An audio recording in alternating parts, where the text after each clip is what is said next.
సూర్యకిరణాలు. అవి సూర్యకిరణాలు పడితే ఏం చేస్తాయి తెలుసా? తాను ప్రకృతి ప్రకారంగా గుణధర్మ ప్రకారంగా భూమి మీద పడినప్పుడు భూమి మీద ఉన్న చెడు ఖరాబ్ అయింది, మురిగిపోయింది, ఇవన్నీ కూడా మట్టి కలిసిపోతే అందులో దుర్గంధం అంతా స్వచ్ఛత చేసి ఆవిరైపోతుంది కదా. అది దాని ప్రక్రియ అనేది సూర్యుడు ఉంటుంది. ఇక వీళ్ళు సోలార్ చేస్తారు, సోలార్తో చేసుకొని వీళ్ళు ఏం ఆకర్షణగా తీసుకుంటున్నారు కదా దాన్ని. అయితే ఎక్కువ అట్రాక్షన్ శక్తి ఎక్కువ గుంజుకున్నట్ట మనం. అయితే అది ఏం చేస్తుంది అంటే ప్రభావం ఎక్కువ ప్రెషర్ పడుతుంది భూమి మీద. భూమి మీద ఎక్కువ ప్రెషర్ పడి ఏమవుతుందంటే ఎక్కువ వేడి అయి నీళ్ళు ఆవిరి అయిపోతాయి.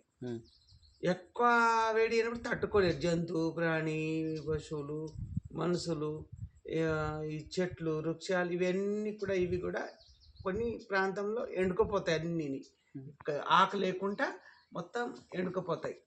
ఇక వృక్షాలు, చెట్లు, కొండ ఇవి ఉంటేనే కదా మనిషికి అందేది ప్రాణవాయు శక్తి.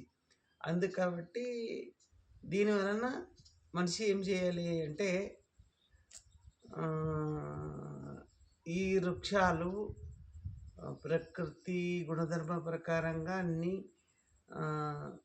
గుట్ట, ఈ చెట్టు, పూల తోట కానీ, ఈ వేప చెట్టు, రాగి చెట్టు, మర్రి చెట్లు ఇవి ఏమున్నాయి కదా అంత చల్లగా ఉంచేది. పిట్టెలు, పశువులు, ప్రాణులు అన్నిటికీ ఆధారభూతమైంది మనుషులకు కూడా. కాబట్టి వాటిని రక్షించాలి. రక్షిస్తే ధర్మం రక్షితో రక్షిత, వృక్షం రక్షిస్తే మనకు రక్షిస్తుంది. వాటి కింద ఎన్ని జీవజంతువులు బతుకుతాయి ఈ వేసవి కాలంలో. అట్లా అందుకే పచ్చదనం ప్రకృతిని మనం సుభిక్షంగా చూసుకొని కాపాడినాం అనుకో, అందుకు మనం జీవించగలుగుతాం.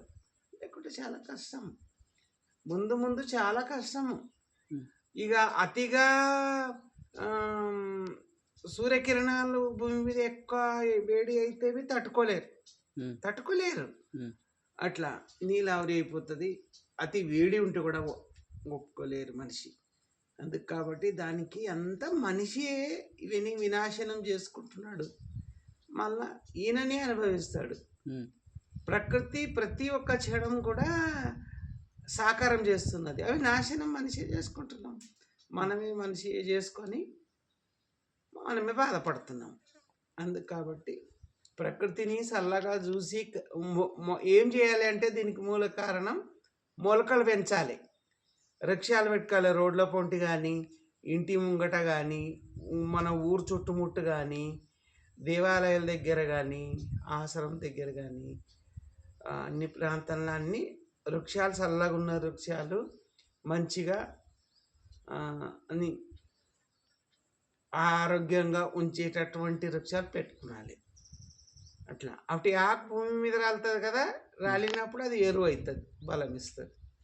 అట్లా ఈ విధంగా వృక్షం అనేటటువంటిది రక్షించుకుంటే మనం రక్షింపబడతాం. లేదనుకుంటే ప్రకృతి భక్షిస్తుంది. ఇది సత్యం పునర్సత్యం.